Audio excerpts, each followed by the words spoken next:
"You're just a charity recruit. Go back to your desk." The words cut through the cold morning air like a blade. Captain Derek Sloan stood 6 feet from Sergeant Riley Quinn, his voice loud enough to carry across the NATO field training compound. 15 trainees and instructors turned their heads. The weapon check station fell silent except for the metallic click of rifle bolts being inspected. It was 6 o'clock in the morning, and the sun had barely broken the horizon. Steam rose from coffee cups held by observers who now watched, waiting to see how this would unfold. Riley stood perfectly still. Her frame was small compared to Derek's broad shoulders, but her posture held something the others couldn't quite name. Her brown hair was pulled back in a tight regulation bun. Her gray eyes remained level, fixed on a point just past Derek's shoulder. She didn't blink. She didn't speak. Her chest rose and fell in a measured pattern. 4 counts in, 4 counts hold, 4 counts out. The breathing was so controlled it seemed almost mechanical. Derek stepped closer. His boots scraped against the gravel. "Did you hear me, Quinn, or do I need to use smaller words?" A few trainees snickered. Lieutenant Mark Hayes, standing near the equipment rack, smirked and elbowed the man next to him. Derek's mouth twisted into something that resembled a smile but carried no warmth. "Maybe we should get you a nice admin job, filing paperwork, making coffee, something more suited to your skill set." Riley's right hand rested at her side. Her fingers were relaxed, but there was a subtle precision to the way her thumb aligned with the seam of her pants. Near the edge of her pocket, a dull metallic gleam caught the light for half a second. Something old, something worn. A coin, perhaps. It vanished from view as she shifted her weight, still saying nothing. 30 feet away, retired Major Sam Grayson stood with his arms crossed, his weathered face lined with decades of field experience. Watched the scene with narrowed eyes. He had been invited to observe the training rotation as a courtesy, a living relic of NATO's older guard. But something about the girl's stance made him pause. The way she held her body, center of gravity low, weight distributed evenly. The way her grip had settled on the rifle during the earlier inspection, fingers positioned with a fluidity that spoke of thousands of repetitions. That wasn't the posture of a charity case. That was muscle memory forged in fire. Derek picked up a rag from the supply table and tossed it at Riley's feet. "Since you're here, make yourself useful. Clean the stations. All of them." The trainees shifted uncomfortably. Even Hayes, who had been grinning moments before, glanced away. This was crossing a line, and everyone knew it, but no one spoke. Authority in the field was absolute, and Derek wore his rank like armor. Riley bent down, picked up the rag, and moved toward the first station without a word. Her movements were economical. No wasted motion. She wiped down the surface of the weapon bench, then moved to the next. Derek watched her for a moment longer, then turned to address the group. "Let this be a lesson. Standards exist for a reason. Not everyone belongs in the field." His voice carried an edge of satisfaction, as though he had proven a point only he understood. But as Riley worked, her hands told a different story. When she reached for a disassembled rifle on the 3rd station, left there by a trainee who had fumbled the reassembly, her fingers moved without hesitation. Bolt carrier group, charging handle, upper receiver, lower receiver, buffer spring, 12 seconds. The weapon was whole again, function checked with a smooth pull of the charging handle. She set it down gently and continued cleaning. Major Sam saw it, his jaw tightened. 12 seconds. Most trainees took 45. Even seasoned soldiers needed 20. He tilted his head slightly, studying her hands. The way she had aligned the components. No fumbling, no second guessing. That was the kind of speed that came from high repetition training. The kind that was drilled into operators in specialized units. He made a mental note to watch this girl more closely. Riley finished the stations and returned the rag to the supply table. Derek barely glanced at her. "Formation in 5. Don't be late, Quinn." She nodded once and walked toward the assembly area. As she passed a row of equipment crates, her hand dipped briefly into her pocket. The coin again, just a flash of worn metal. Her thumb brushed over its surface, tracing an engraving too small to see from a distance. Then it was gone. Private Jake Lawson, a 22-year-old trainee with an open face and an honest disposition, stood near the assembly point. He had been silent during the confrontation, but his discomfort was visible. As Riley approached, he leaned slightly toward her and spoke in a low voice. "That wasn't right." Riley glanced at him. Her expression didn't change, but there was a flicker of acknowledgement in her eyes. She didn't respond. Instead, she took her place in formation and stared straight ahead. The briefing that followed was routine. Range safety protocols, live fire exercise schedules, emergency procedures, Commander Elias Grant, a 45-year-old SEAL officer attached to the NATO Joint Task Force, stood at the front with a tablet in hand. His presence commanded respect without effort, broad-shouldered, with close-cropped salt-and-pepper hair and eyes that missed nothing.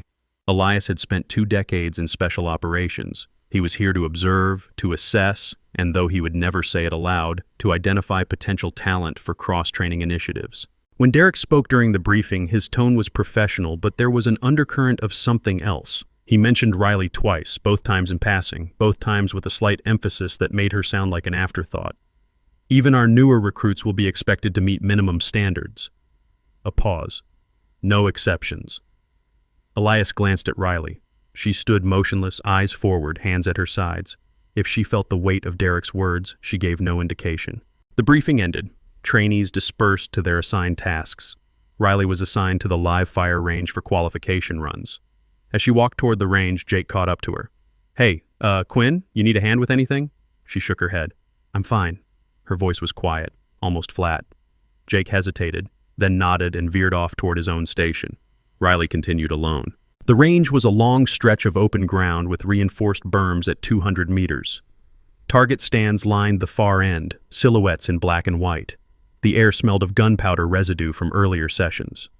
Riley collected her assigned rifle, a standard NATO-issue carbine, and moved to Lane 7. Sergeant Tom Briggs, the range safety officer, watched her approach. He was a stocky man with a perpetual frown and a reputation for rigid adherence to rules. Derek had spoken to him earlier, out of earshot of the others. The conversation had been brief.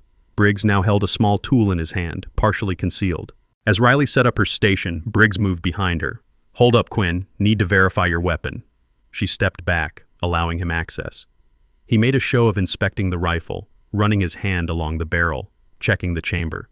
But his fingers paused at the rear sight, a subtle adjustment, a quarter turn, the kind of thing that wouldn't be noticed unless someone knew exactly what to look for. He stepped back. "You're good to go." Riley picked up the weapon and settled into a prone position. Her body aligned with the rifle in a way that seemed instinctive, cheek weld solid, breathing controlled. She fired the first shot. The recoil was absorbed smoothly, but the round struck low and left. She fired again. Same result. A trainee in the next lane muttered something to his partner, and they both glanced over. Riley's jaw tightened, but her expression remained neutral. She adjusted her point of aim, compensating for the misalignment. The next 3 rounds clustered near center mass. Not perfect, but passing. Briggs marked her score on his clipboard. "Barely made it, Quinn. You need to work on your fundamentals." She stood, cleared the weapon, and moved off the line without comment. But as she walked past Major Sam, who had been observing from the side, he caught her eye. His face was unreadable, but he gave a single, almost imperceptible nod. He had seen the adjustment. He had seen her compensate mid-string. That wasn't luck. That was problem-solving under pressure. The day continued. Riley moved through each task with the same quiet efficiency. Obstacle course, land navigation, equipment inspection. At every turn, Derek found a reason to comment. During the obstacle course, he stood at the finish line with a stopwatch. When Riley crossed, he shook his head. "Slow. Try harder next time." Her time had been in the top 15%. No one corrected him. That evening, the trainees gathered in the mess hall. The room buzzed with low conversation and the clatter of trays. Riley sat alone at a corner table, picking at a plate of food she barely touched. Lieutenant Hayes entered with 2 others, their voices loud and self-assured. As they passed Riley's table, Hayes leaned toward his companion and spoke just loud enough for her to hear. "I heard she slept her way into the program. Connections, you know." The companion laughed. "Makes sense. She sure doesn't have the skills." They moved on, leaving the words hanging in the air like smoke. Riley's fork paused halfway to her mouth, her knuckles whitened slightly. 4 counts in, 4 counts hold, 4 counts out. She set the fork down, stood, and carried her tray to the return line. Jake, sitting 2 tables away, watched her leave. His face was troubled, but he stayed in his seat. Can humility hide strength? Smash that like if you believe silence speaks louder. The second day brought a shift in tactics. Derek's approach became more systematic. During the morning briefing, he announced a schedule change. "We're implementing peer evaluations. Each trainee will be assessed by 2 others in their cohort. This will help identify weaknesses and build unit cohesion." The announcement seemed reasonable on the surface, but when the pairings were revealed, a pattern emerged. Riley was paired with Hayes and Briggs, 2 of Derek's most loyal followers. The evaluations took place in the training yard. Riley was tasked with demonstrating field first aid procedures. The scenario was straightforward: simulated casualty with a sucking chest wound. She knelt beside the dummy, her movements precise. Seal the wound, monitor breathing, prepare for evac. Hayes stood nearby with a checklist. When she finished, he marked several items as incomplete. You didn't establish a perimeter. Riley looked up. The scenario didn't call for hostile presence. Hayes shrugged. Assumption is the enemy. Failed. Briggs conducted the next evaluation, a radio communication drill. Riley was given a tactical radio and instructed to relay a grid coordinate to a simulated command post. She keyed the mic and spoke clearly. Charlie 2, this is Bravo 6, grid, Whiskey Hotel 735928, over. The transmission was flawless, but Briggs frowned. You used non-standard phonetics. Disqualified. Commander Elias, who had been reviewing paperwork nearby, looked up sharply. Non-standard phonetics? He had heard the transmission. It was textbook NATO protocol. He set his papers aside and walked over. Sergeant Briggs, what was the issue? Briggs hesitated. She, deviated from the expected format, sir. Elias's eyes narrowed. Play back the recording. Briggs fumbled with the equipment. The recording played. Elias listened, then looked at Briggs. That was standard protocol. Correct her evaluation. Briggs's face flushed, but he complied. Elias glanced at Riley. She stood at parade rest, face impassive. But something in her posture, something in the way she held herself, stirred a vague recognition in his mind. He couldn't place it, not yet. The third day brought the live fire qualification retest. Derek had insisted Riley needed remedial training after her poor performance on day 1. The range was crowded, with multiple lanes in use. Riley was assigned Lane 3, directly in front of the observation tower where Derek and several other instructors stood. The setup was deliberate. Maximum visibility, maximum pressure. Riley approached the line and took her assigned rifle. This time she inspected the sights herself before loading. The adjustment was still there, subtle but present. She made no comment. She simply corrected it, her fingers working with practiced ease. Major Sam, standing near the tower, watched her hands. The adjustment took 8 seconds. Most trainees wouldn't have noticed the problem at all. Those who did would have called a range officer. She had fixed it herself. The qualification began. Riley's first shot was center mass. The second. The third. Her grouping was tight, controlled. No wasted rounds. When the string ended, her target was nearly perfect. Derek's expression darkened, but he said nothing. Briggs marked the score and handed the clipboard to Derek. Derek stared at it for a long moment, then set it aside. Acceptable. Barely. But Riley wasn't finished. As she cleared her weapon and prepared to leave the line, she paused. Her hand moved to her wrist, adjusting the cuff of her sleeve. For a fraction of a second, a mark was visible, a thin line of dark ink, partially obscured by a bandage. It could have been anything, a scar, a bruise. But Major Sam saw it. His breath caught that line, that specific placement. He had seen it before, decades ago, on the arm of a man he had served with. Colonel Alan Quinn, Raven Directive. The mark of a unit that officially didn't exist. Sam's mind raced. Alan had died 2 years ago. Ambush. Classified circumstances. There had been whispers of betrayal, of an internal leak. And now, here was this girl, this silent, impossibly skilled girl, with a mark that looked exactly like Alan's. He approached her as she left the range. Quinn, a word. She stopped and turned. Yes, sir? He studied her face. There was something familiar in the shape of her jaw, the set of her eyes. Where did you serve before this? She met his gaze evenly. Admin support, Fort Hamilton. The answer was too smooth, too rehearsed. Sam nodded slowly. Good shooting today. She nodded in return and walked away. Sam watched her go, his mind churning. Admin support. That was a lie. Everything about her said operator, but why would she hide it? That afternoon, an emergency drill was announced, simulated communications failure. All trainees were to demonstrate their ability to function without radio support. The scenario was simple. Navigate to a rally point using only visual signals and terrain features. But when the drill began, something went wrong. The actual radio system failed. Not just the training units, the entire compound's communication network went dark. Chaos rippled through the training area. Instructors scrambled to assess the situation. Trainees stood in confused clusters, unsure of what to do. Riley stood apart from the group, her eyes scanning the compound. Her breathing pattern shifted, still controlled, but with an edge of alertness. This wasn't part of the drill. This was real. And she recognized the pattern. Coordinated disruption, signal jamming. She had seen this before. Derek barked orders, trying to restore order. "Everyone hold position, we're working on it." But his voice carried a note of uncertainty. Major Benson, the authority skeptic who had been growing increasingly suspicious of Riley, approached Derek. "Sloan, we need to pull Quinn from the exercise. I've been reviewing her file. There are inconsistencies. I'm recommending a full background review." Derek's eyes lit up with something that looked like relief. "Agreed, sir. I'll have her removed immediately." He turned and scanned the crowd for Riley. She was already moving, not toward him but toward the communication hub, a small building on the north side of the compound. Derek's voice boomed, "Quinn, stand down!" She didn't stop. She disappeared into the building. Inside, the communication hub was a mess of blinking lights and static. Two technicians were frantically trying to diagnose the problem. Riley entered without asking permission. One technician looked up. "Hey, you're not authorized." She ignored him and moved to the main console. Her hands flew over the controls, bypassing security protocols with a speed that suggested intimate familiarity. The technician stared. Within 30 seconds, she had isolated the problem. An external signal jammer operating on a frequency that shouldn't have been accessible. She rerouted the system through a backup channel and restored partial communication. The radios crackled back to life. In the tower, Commander Elias's radio came online with a burst of static, then cleared. He grabbed it. "All units, sound off." One by one, teams reported in. Elias looked toward the communication hub and saw Riley exiting the building. Derek was waiting for her, his face red. "What the hell do you think you're doing, Quinn?" She met his eyes. "Restoring communication, sir."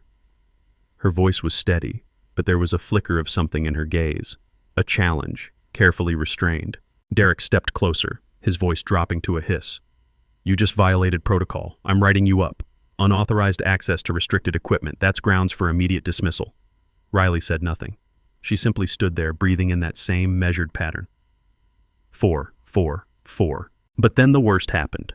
Major Benson approached, a printed document in his hand. "Sloan, I've completed my review of Quinn's file. There are gaps, significant gaps. Her service record doesn't match her claimed experience. I'm recommending immediate suspension pending investigation." He handed the document to Derek. Derek read it, his expression shifting from anger to something closer to triumph. "Quinn, you're suspended from all training activities effective immediately. Report to the administrative building for processing." Riley's face remained neutral, but her hands, those impossibly steady hands, clenched briefly at her sides. Jake, who had been watching from a distance, took a step forward as if to protest, but a look from Hayes silenced him. The crowd of trainees and instructors stood frozen, witnessing the fall of someone they had been taught to despise. Commander Elias, still in the tower, watched through binoculars. Something about this felt wrong. The timing, the convenience.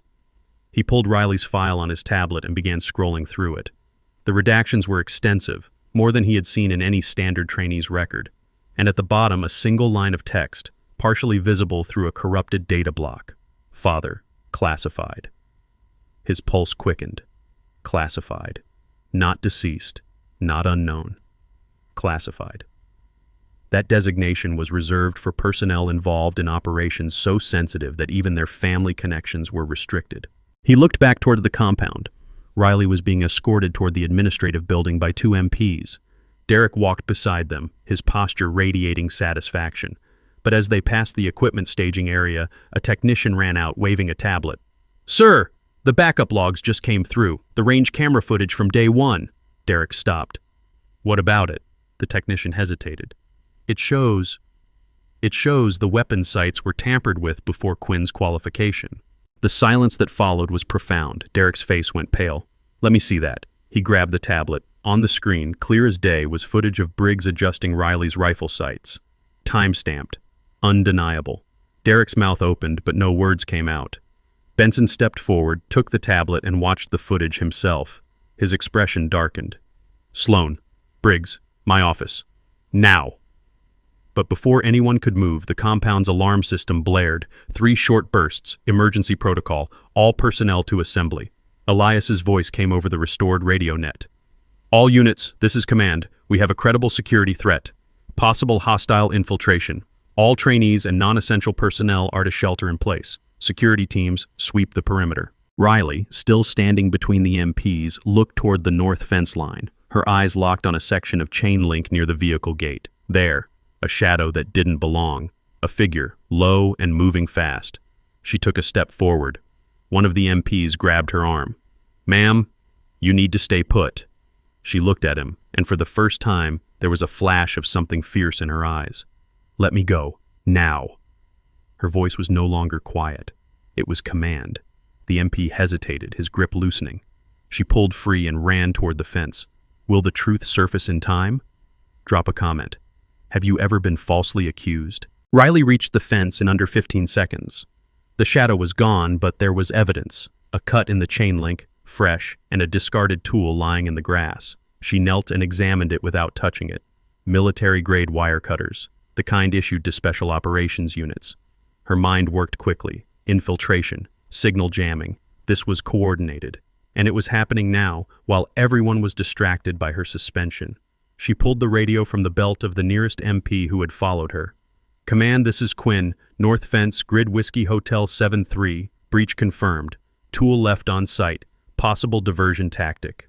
Elias's voice crackled back immediately. "Quinn, stay on that position. Security team en route." But even as he spoke, Derek's voice cut in.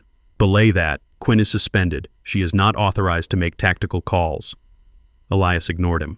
"Quinn, describe the tool." She picked it up carefully with the edge of her sleeve. "Military-grade cutters, serial number partially visible." She read off the digits. There was a pause on the other end, then Elias's voice, tight with urgency. "That serial matches a set reported missing from inventory 3 weeks ago. Internal theft." Another pause. "Quinn, you're reinstated. Hold that position." Derek's face contorted. "You can't," Elias's voice came back harder. "Sloan, stand down. That's an order." Derek's hand moved to his sidearm, an unconscious gesture. But Major Sam, who had been moving through the crowd, stepped in front of him. "Captain, I think you need to take a breath." Sam's voice was calm, but his body language was not. He positioned himself between Derek and Riley, his eyes locked on Derek's hand. The security team arrived, 4 soldiers in full tactical gear. They secured the breach site and began photographing evidence. Riley stepped back, her role complete. But as she turned to leave, Commander Elias approached on foot, having descended from the tower. He stopped in front of her, studying her face with an intensity that made the nearby personnel shift uncomfortably. "Quinn, that radio call sign you used during the drill, Whiskey Hotel, that's not standard NATO." Riley's expression remained neutral. "I must have misspoken, sir." Elias shook his head slowly. "No, you didn't. I've heard that phonetic variant before. Once, 10 years ago. Raven Directive." The words hung in the air like a grenade. Riley's breathing hitched, just for a fraction of a second. Elias saw it. "Who are you?" She met his gaze. For the first time, there was a crack in her armor. Not surrender, but acknowledgement. "Just a trainee, sir." Elias leaned closer, his voice dropping. "Your father was Alan Quinn." It wasn't a question. Riley's jaw tightened, but she didn't confirm or deny. Elias straightened. "We'll talk. Soon." But the moment was shattered by a shout from the administrative building. The technician who had brought the range footage came running again, this time holding a different tablet. "Commander, we found something else." He was breathless. "The investigation into Quinn's file. Major Benson's request triggered an automatic review. There's a flag, a security flag. Her records are sealed under classified directive." He handed the tablet to Elias. Elias read quickly, his face shifting from confusion to shock. This says her training history is redacted under executive protocol. She's not a standard recruit. She's..." He trailed off, unable to finish. Derek, still standing with Major Sam between him and Riley, looked like a man watching his world collapse. "That's impossible. She's nobody. She's just..." Elias turned to face him, and the look in his eyes silenced Derek instantly. "Captain Sloan, you are relieved of training duties pending investigation into the tampering incident. Return your access credentials and report to Major Benson's office." Derek's mouth opened and closed. "Sir, Elias's voice cut like steel. "That's an order." As Derek was escorted away, Riley stood alone near the fence line. The compound had fallen into organized chaos, security sweeps, evidence collection, personnel being questioned. But no one approached her.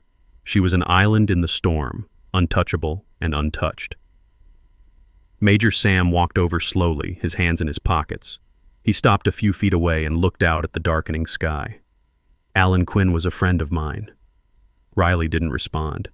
He talked about his daughter sometimes, said she was the strongest person he knew, said she had his eyes and her mother's patience. Sam turned to look at her. He also said that if anything ever happened to him, she'd finish what he started. Riley's hands trembled, just slightly.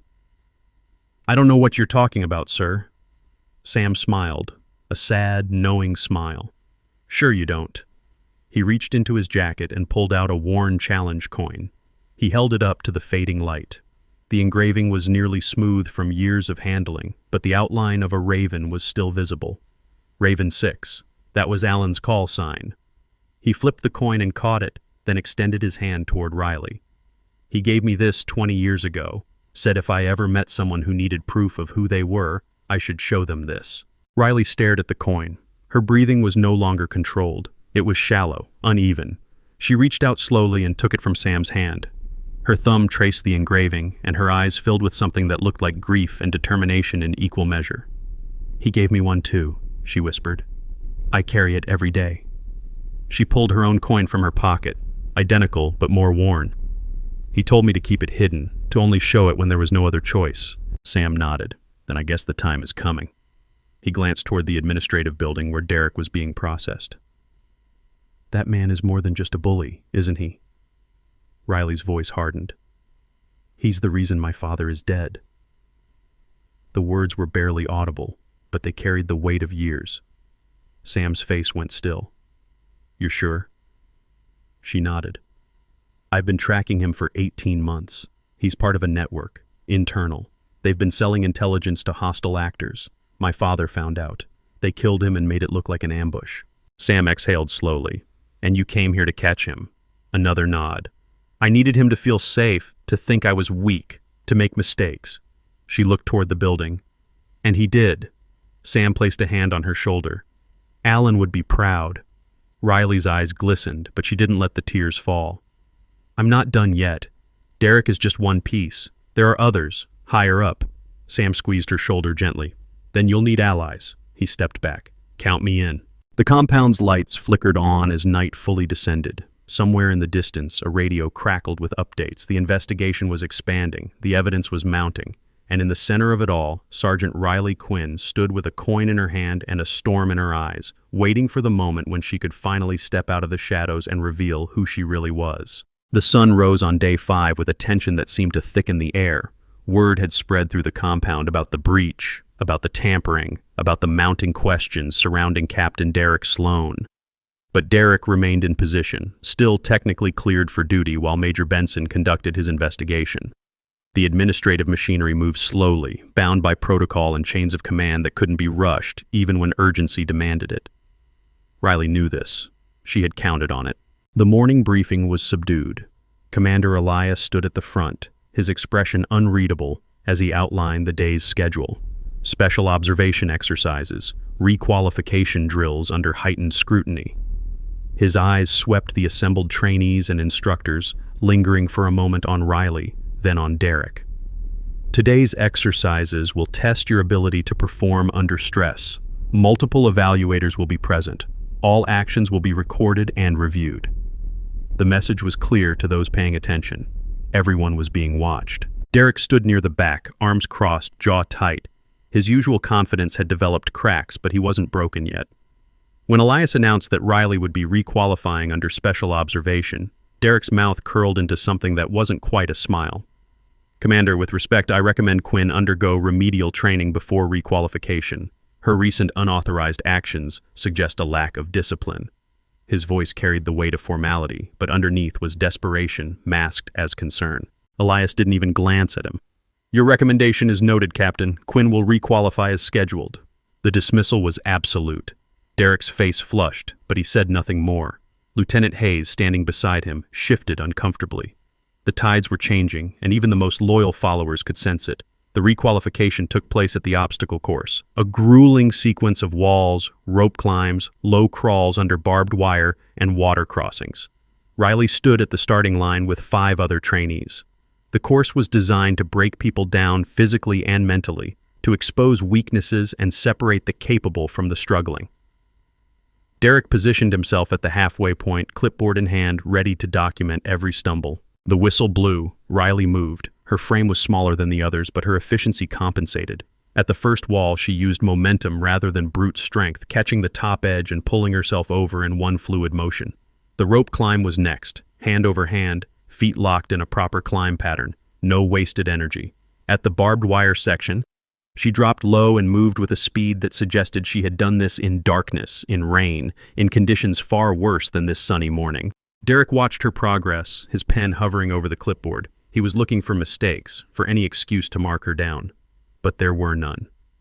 She cleared the water crossing without hesitation, emerged dripping but moving, and sprinted toward the final wall. Her time was clocked at 4 minutes and 37 seconds, second fastest in the group and only 3 seconds behind the male trainee who had won. Sergeant Briggs, standing beside Derek, recorded the time and glanced at his superior. That's well above passing, sir." Derek stared at the clipboard. "Note that her form on the rope climb was non-standard. Mark it as deficient." Briggs hesitated. "Sir, her form was textbook. I can't—" Derek's voice dropped to a hiss. "I said mark it deficient." Briggs looked around nervously. Commander Elias was approaching, having observed the entire run from the finish line. Briggs made no mark. Elias stopped beside them and extended his hand toward the clipboard. "Let me see that." Derek handed it over with visible reluctance. Elias scanned the times, then looked at Riley, who stood catching her breath at the finish line. "Outstanding performance, Quinn. Top tier." He handed the clipboard back to Derek without waiting for a response and walked away. Derek's grip on the clipboard tightened until his knuckles went white. But the day wasn't over. The afternoon brought the final test, a simulated combat scenario in the training village, a collection of mock buildings used for urban warfare drills. Teams of 4 would navigate the village, locate a simulated high-value target, and extract without triggering alarms or losing team members.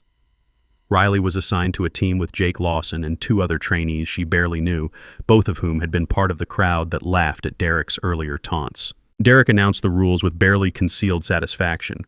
"This scenario will test leadership, communication, and tactical judgment. 1 member of each team will be designated as team leader. For Team 3, that will be—" He paused, letting the silence stretch. "Private Lawson." Jake's eyes widened.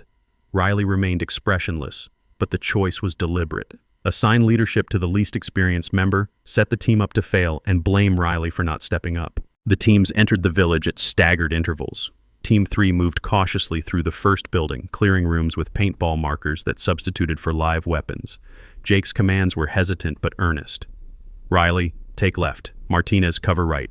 Chen, rear security." The team moved as instructed, but as they approached the target building, a problem emerged. The intel packet they had been given was incomplete, no mention of electronic security on the second floor. Riley spotted it immediately. A thin wire across the doorway connected to a pressure sensor that would trigger the alarm system. She raised a fist, signaling the team to halt. Jake moved up beside her. "What is it?" She pointed without speaking. Jake squinted at the wire, then looked at her. "Can you disable it?" She nodded once and knelt beside the doorway. Her hands moved with precision, tracing the wire to its connection point, identifying the bypass. 30 seconds. The sensor was neutralized. The team continued. They located the simulated target, a mannequin dressed in tactical gear, on the second floor, but as they prepared to extract, the building's lights cut out. Not part of the scenario, this was another failure, another system malfunction. Or was it? Riley's instincts flared. She moved to the window and scanned the compound. In the fading daylight, she saw movement near the communication hub again. A figure low and fast, wearing a uniform that blended too well with the surroundings. She keyed her radio. "Command, this is Team 3. Possible hostile movement, Grid Whiskey Hotel 7-4. Static. The radios were jammed again. Riley turned to Jake. "We need to abort and report in person." Jake nodded, trusting her judgment. "Team, extract now. Fast and quiet." They moved quickly, carrying the mannequin between them, navigating the darkened village using hand signals and whispered coordination. As they exited the village, they found the compound in partial lockdown. Security teams were deployed, and Derek stood near the command tent, arguing with Major Benson. "This is unacceptable. 2 system failures in 3 days. Someone is sabotaging this training operation." Benson's face was grim. "We're investigating, Captain, but right now I need you to stand down and let security do their job." Derek's protest died as Commander Elias emerged from the tent, a tablet in his hand and an expression that could have frozen water. Elias's voice cut through the growing chaos. "All personnel, listen up. We've completed a preliminary review of the security footage and system logs. There is evidence of deliberate tampering with compound systems. This is not a training exercise. This is an active security incident." He looked directly at Derek. "Captain Sloan, Major Benson, my office, immediately." Derek's face went pale, but he followed. Riley stood with her team near the extraction point, still holding her marker rifle. Major Sam approached, his expression grave. "Quinn, you saw something at the communication hub." It wasn't a question. She nodded. "Same pattern as before. Someone with access and training." Sam glanced toward the command tent. "We need to talk, privately." They walked to a quiet corner of the compound, away from the security sweep. Sam's voice was low. "The investigation into Derek has uncovered some things. Financial irregularities, unauthorized access to classified files, communication with entities outside the NATO chain of command." He paused. "But there's a problem. The evidence isn't conclusive enough for immediate arrest. He's being protected by someone higher up the chain." Riley's jaw tightened. "Then we force him to make a mistake." Sam studied her. "You have a plan." She pulled out her phone, a personal device, not military issued, and scrolled through a folder of encrypted files. "I've been documenting everything, every insult, every act of sabotage. But more importantly, I've been tracking his communications. He uses a burner phone. I know where he keeps it." She looked up. "If we can get that phone, we can trace his contacts, find the network." Sam's eyes narrowed. "That's beyond your authority. If you're caught," Riley's voice was steady, "I'm already a target. What's one more risk?" Sam considered this, then nodded slowly. "When?" She glanced toward the command tent. "Tonight, during the security briefing. Everyone will be focused on the investigation. I can slip into his quarters." But before they could discuss further, an alarm sounded. 3 long blasts. Full compound alert. Elias's voice came over the public address system. "All personnel to assembly area, immediately. This is not a drill." Riley and Sam exchanged a glance and moved quickly toward the gathering crowd. The assembly area was packed. Trainees, instructors, support staff, everyone stood in loose formation, murmuring nervously. Commander Elias stood on a raised platform, flanked by Major Benson and 2 armed MPs. His face was set in hard lines. "At approximately 1600 hours today, our security team discovered a breach in classified file storage. Someone with authorized access has been copying and transmitting sensitive intelligence outside approved channels." The crowd erupted in shocked whispers. Elias raised a hand for silence. "This is a federal crime. Military intelligence is en route. Until they arrive, no one leaves this compound. All personal devices will be collected and secured. All quarters will be searched." Derek stood in the front row, his face a mask of composure. But Riley, watching from the back, saw the subtle signs. The way his hand moved toward his pocket before stopping. The slight sheen of sweat on his forehead despite the cool evening air. He knew they were closing in, and he was about to run. Elias continued. "We believe the perpetrator is someone in a position of authority, someone who has used that authority to deflect suspicion and target innocent personnel." His eyes swept the crowd. "If anyone has information relevant to this investigation, now is the time to come forward." Silence. No one moved. Elias nodded. "Very well. Dismissed to quarters. MPs will begin searches within the hour." As the crowd dispersed, Derek moved quickly toward the perimeter, away from the command tent.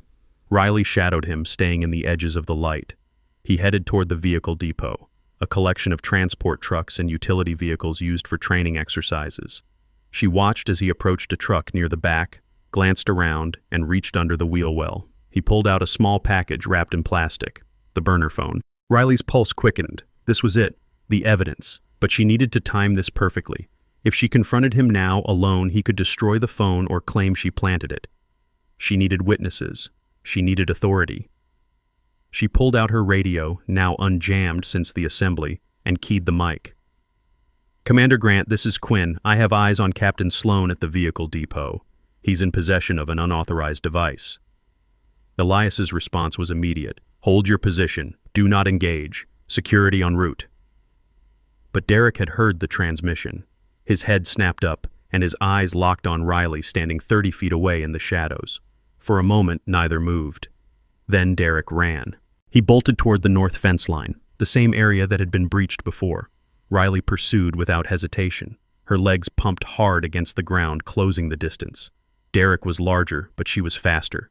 He reached the fence and began climbing. Riley grabbed his ankle and pulled. He kicked back, catching her shoulder, but she held on. They both tumbled to the ground. Derek scrambled to his feet and swung at her. She ducked under the punch, muscle memory from countless hours of hand-to-hand training, and caught his wrist mid-swing. A sharp twist, a controlled application of pressure. Derek gasped and dropped to one knee. Riley maintained the wrist lock, her voice cold. "Don't move." It was the first time she had spoken to him with full authority, and the shift was seismic. Security arrived within seconds. 4 MPs with weapons drawn. "Release him and step back." Riley let go and raised her hands, stepping away slowly. The MPs secured Derek, forcing him face down on the ground. One of them retrieved the plastic-wrapped package. Commander Elias arrived moments later, slightly out of breath. He looked at the package, then at Derek, then at Riley. "Quinn, are you injured?" She shook her head. "No, sir." Elias turned to the MP holding the package. "Open it." The MP carefully unwrapped the plastic, revealing a burner phone. Elias powered it on. The screen lit up with a series of encrypted messages, timestamps, and contact codes. His face darkened with each scroll. "Captain Derek Sloan, you are hereby detained under suspicion of espionage and treason. You will be transferred to military intelligence custody." Derek, still pinned to the ground, said nothing. His silence was more damning than any protest. But as the MPs lifted him to his feet, Derek's eyes locked on Riley with sudden, terrible recognition. You're not just some trainee. You're one of them." His voice was a mixture of rage and fear. "You're Raven." Riley met his gaze without flinching. "I don't know what you're talking about." Derek laughed bitterly. "Yes, you do. Alan Quinn's daughter. We should have killed you when we had the chance." The admission hung in the air like a confession. Elias stepped forward, his voice dangerous. "What did you just say?" Derek seemed to realize his mistake, but it was too late. The words were out, recorded by multiple body cameras, witnessed by a dozen personnel. He had just implicated himself in the murder of Colonel Alan Quinn. Riley's hands were shaking now, but her voice remained steady. "My father was Colonel Alan Quinn. He founded Raven Directive, a counterintelligence unit dedicated to rooting out internal threats. He discovered a network of traitors selling NATO intelligence to hostile actors. And you killed him for it." She pulled back her sleeve fully, no longer hiding the mark on her arm. The tattoo was simple but unmistakable, a stylized raven in flight, wings spread with the number 6 beneath it. No elaborate detail, just clean, bold lines that spoke of identity and allegiance. The crowd that had gathered, trainees, instructors, support staff, gasped collectively. Major Sam stepped forward, his voice carrying across the assembly. "That's the mark of Raven 6. I served with Alan Quinn 20 years ago. Only operatives cleared for the highest levels of counterintelligence wore that mark. It wasn't issued lightly. It was earned in operations that officially never happened." He looked at Riley with something close to reverence. "She's telling the truth." Commander Elias stared at the tattoo, then at Riley's face. The resemblance to Alan was suddenly obvious. The same gray eyes, the same set of the jaw, the same unshakable calm under fire. He reached for his radio. "This is Grant. I need a priority line to NATO Counterintelligence Command immediately." The radio crackled. A voice responded within seconds. "Stand by for authentication." Elias looked at Riley. "I need you to speak a command code. If you're who you say you are, you'll know it." Riley took a breath. This was the moment, the final reveal. She stepped forward, her voice clear and unwavering. "Raven Directive Theta 6. The compound fell silent. The radio crackled with static, then a new voice came through. Older, authoritative, unmistakably senior command. "Authentication confirmed. Theta 6 is an active directive code, restricted to legacy operatives and designated successors." A pause. "Who is speaking?" Riley keyed the radio. "Sergeant Riley Quinn, daughter of Colonel Alan Quinn. Air protocol initiated 18 months ago upon my father's death." Another pause. "Confirmed. Sergeant Quinn, you are hereby recognized under Raven Directive Authority. All NATO personnel are directed to provide full cooperation." The voice shifted, becoming more personal. "Riley, This is General Marcus Hale. I served with your father. He briefed me on the air protocol before his death. We've been waiting for you to surface." Elias's expression shifted from shock to respect. He stood at attention.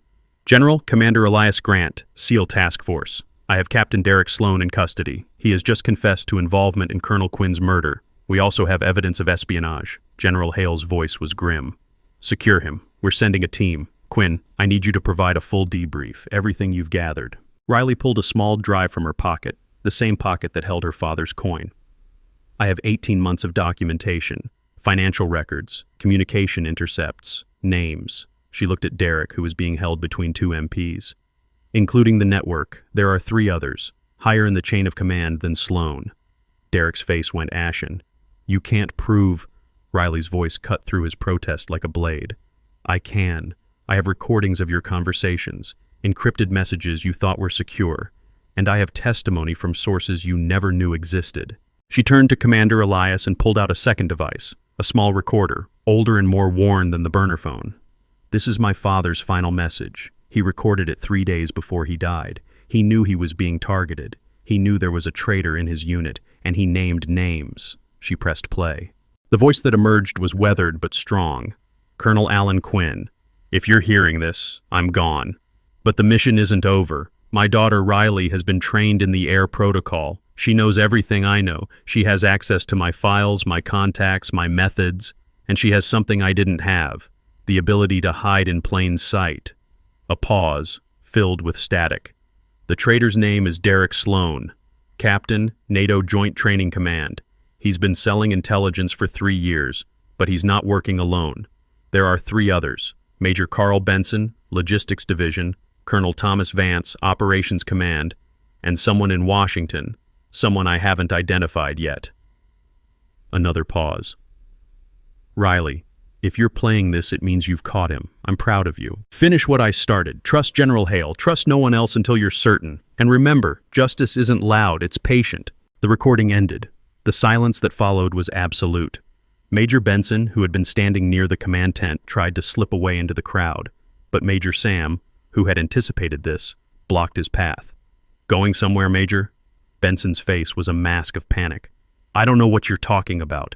That recording is a lie." Sam smiled grimly. "Then you won't mind submitting to a full investigation." Commander Elias barked orders. "Detain Major Benson. Lock down all communications. No one enters or leaves until MI arrives." The MPs moved with swift efficiency. Within minutes, both Derek and Benson were in restraints, being escorted to separate holding areas. The compound was in controlled chaos, but the command structure held. Riley stood in the center of it all, the eye of the storm. Private Jake Lawson approached slowly, his face a mixture of awe and confusion. You're actually Special Forces?" Riley shook her head. "Not exactly. Counterintelligence, different skill set, same commitment." Jake looked down at his feet. "I'm sorry for not speaking up earlier. When Derek was—" Riley placed a hand on his shoulder. "You're speaking up now, that matters." Lieutenant Hayes, who had been one of Derek's most vocal supporters, approached with visible reluctance. His earlier bravado was gone, replaced by something that looked like shame. "Quinn, I said things, did things. I believed him when he said you didn't belong here." Riley looked at him evenly. "You believed what you were told by someone in authority. That's not a crime. But now you know better." Hayes nodded slowly. "If there's anything I can do to help, to make up for—" Riley cut him off. "There is. General Hale is sending a team. They'll need local support, personnel who know the compound, the systems, the routines. Can you do that?" Hayes straightened. "Yes, absolutely." Sergeant Briggs, the range officer who had tampered with her weapon, stood apart from the group, his face pale. Riley walked over to him. He flinched. "I'm sorry. I should never have—" She held up a hand. "You followed orders, but you hesitated when it mattered. You refused to falsify the final report. That took courage." Briggs looked up, surprised. "I still helped him sabotage you." Riley nodded.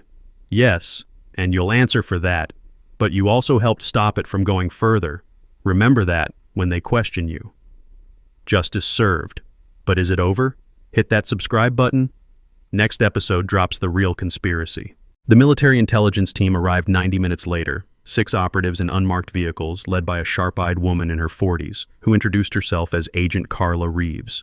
She took custody of Derek and Benson, securing the burner phone and Riley's evidence drive with practiced efficiency.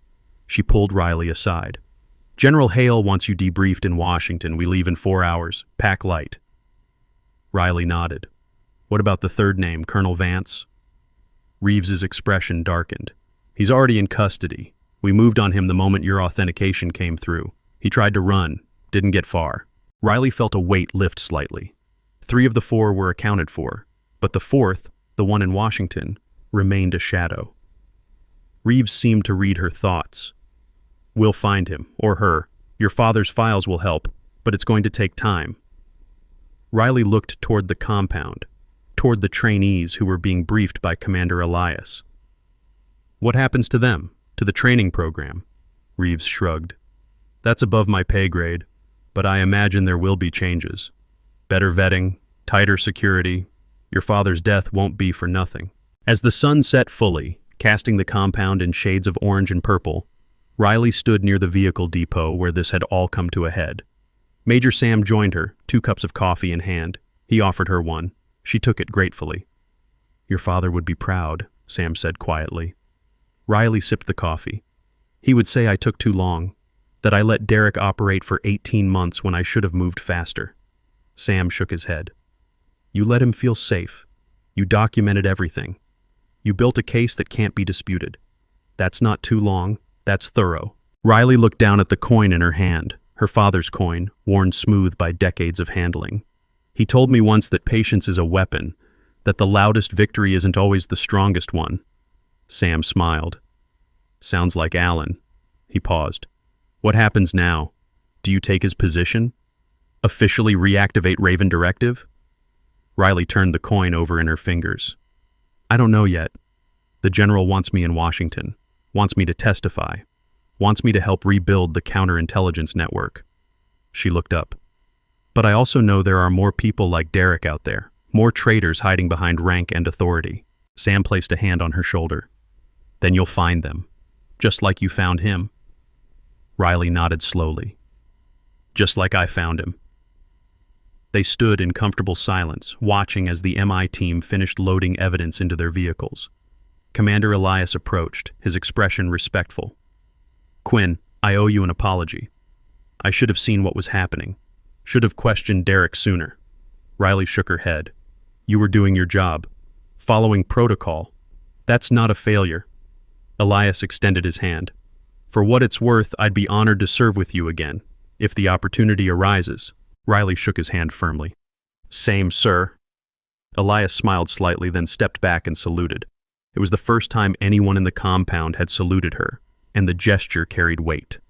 A recognition not just of her actions, but of her heritage, of the legacy she carried. Riley returned the salute crisply. The consequences of Derek's arrest rippled outward in the following hours like stones dropped into still water. The immediate fallout was visible. Derek and Benson were transported under armed guard to a secure facility where they would await court-martial proceedings on charges of treason, espionage, and conspiracy to commit murder. The evidence Riley had gathered, 18 months of painstaking documentation, ensured that their guilt was not in question. Only the extent of their network remained to be uncovered. On a personal level, Derek's life was over. Stripped of rank, facing life imprisonment or worse, his name would become synonymous with betrayal within military circles. His family would bear the stain. His former subordinates would be questioned, their careers stalled by association. Benson faced similar ruin, though his role had been more logistical than operational. He had facilitated Derek's access, covered his tracks, and helped silence anyone who got too close to the truth. That made him equally culpable in the eyes of military justice. Professionally, the training program underwent immediate overhaul. All instructors were subjected to enhanced background checks and psychological evaluations. Lieutenant Hayes, despite his earlier complicity, volunteered to testify about the toxic culture Derek had fostered. His cooperation earned him a suspended reprimand rather than dismissal. Sergeant Briggs was less fortunate.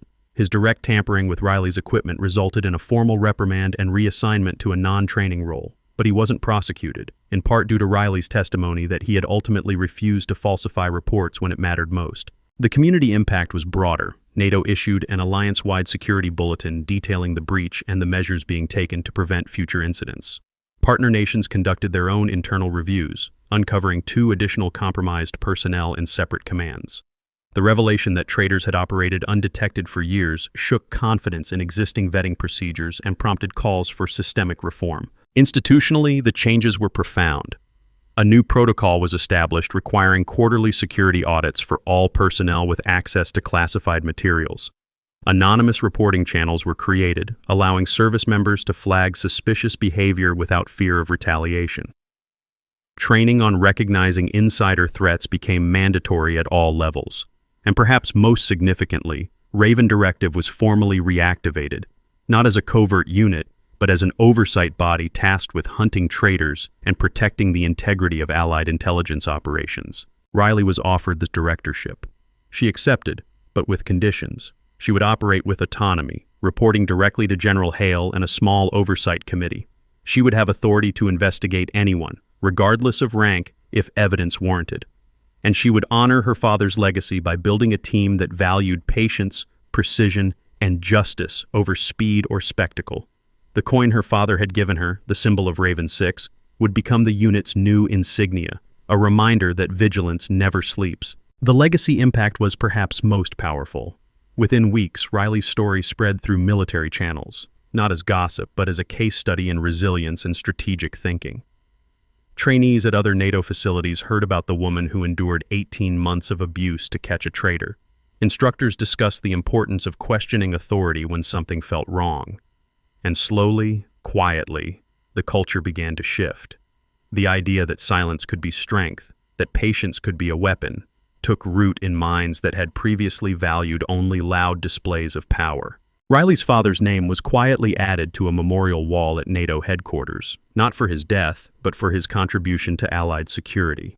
His warnings about internal threats, once dismissed as paranoia, were now recognized as prescient. And his daughter, standing in his place, became a living testament to the idea that justice, though sometimes delayed, was never truly denied. As Riley prepared to leave for Washington, she walked through the compound one last time. The trainees were at evening formation, their voices carrying through the dusk as they responded to roll call. She watched from a distance, remembering her own days standing in those lines, enduring the insults and the isolation. It had been necessary, painful but necessary, and it had worked. Private Jake Lawson spotted her and jogged over. "Ma'am, I just wanted to say thank you for showing us that there's more than one way to be strong." Riley smiled faintly. "You already knew that, Jake. You just needed permission to believe it." He nodded, then hesitated. "Will you come back? To train us?" She considered the question. "Maybe. When the immediate crisis is over, when the network is dismantled. But for now, I have other work to do." Major Sam walked with her to the waiting vehicle. Agent Reeves was already inside, reviewing files on a tablet. Sam paused before Riley climbed in. "Your father used to say something, when things got difficult, when the mission seemed impossible." Riley looked at him. "What was it?" Sam smiled. He'd say, "Tonight we rest, tomorrow we hunt." Riley felt her throat tighten. Those had been his exact words the last time she saw him alive. She nodded slowly. "Tonight we rest, tomorrow we hunt." She climbed into the vehicle. As it pulled away from the compound, she looked back through the rear window. The lights of the training facility glowed against the darkening sky. Somewhere in those buildings, new trainees were learning the basics of military life. Some would succeed, some would fail, but all of them would do so in a system that was now slightly more honest, slightly more just because of what had happened here. Riley pulled out her phone and opened an encrypted message that had arrived an hour earlier. The sender was listed only as Tower 4. The message was brief. "Package received. 3 assets neutralized, 1 remains. Designate. Cardinal. Location unknown. Priority. Critical. Await further instructions." She stared at the screen. Cardinal. The 4th traitor. The one in Washington. The one her father hadn't identified before his death. She typed a single word in response. Acknowledged. Then she deleted the message and powered down the phone. Agent Reeves glanced over. "Problem?" Riley shook her head. No, just tying up loose ends. Reeves studied her for a moment, then returned to her tablet. General Hale will want to debrief you on that encrypted file your father left. There are apparently references to ongoing operations that were never officially logged. Ghost missions, black budgets, the kind of thing that makes lawyers nervous. Riley looked out the window at the passing landscape. My father believed in operating outside the system when the system was compromised. Reeves nodded. So do I. But we have to be careful. The people we're hunting have resources, connections. They won't go quietly.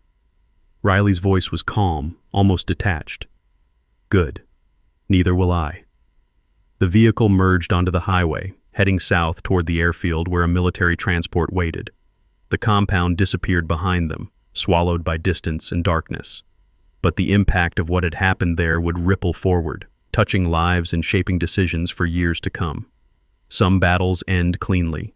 Others leave echoes that never quite fade. Riley closed her eyes and let herself rest for the first time in 18 months. The immediate mission was complete. Derek was in custody, the network was exposed, her father's name was cleared, but the war wasn't over. It had simply moved to a new theater with new players and higher stakes, and she would be ready.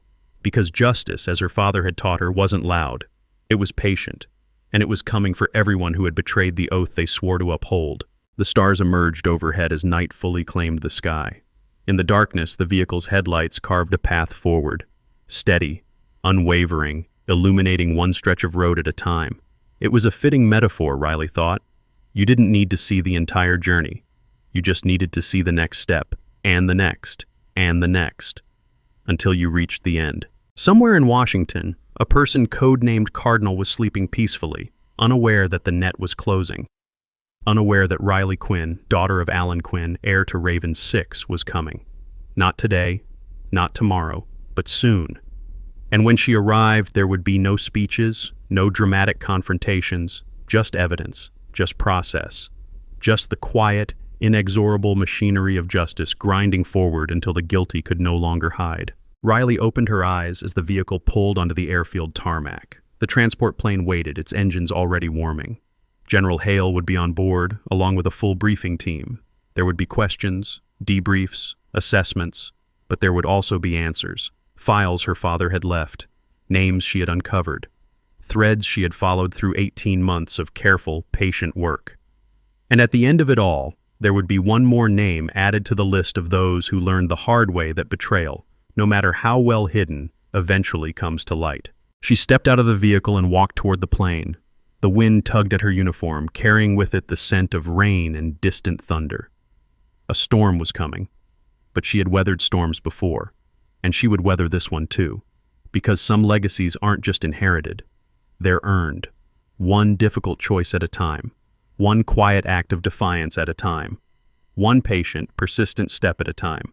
Justice isn't loud, it's patient, and tonight it rested, but tomorrow it would hunt.